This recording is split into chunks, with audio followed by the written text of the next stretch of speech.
Hey guys, welcome back to another tutorial video. So in today's video I'll show you how to track your Uber Eats order. So first, open the Uber Eats app and sign in using your login credentials. Then from there, go to your current or recent orders and select the order you're waiting for.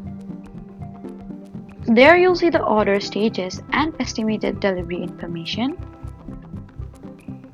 And once your order is picked up, you may also be able to see the delivery person's location on the map and track your order. Keep the app open or check your notifications for updates about the order.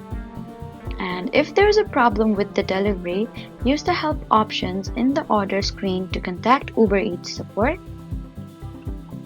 So that was how to track an Uber Eats order. Please do not forget to like, comment, and subscribe for more helpful tutorials. Thank you for watching.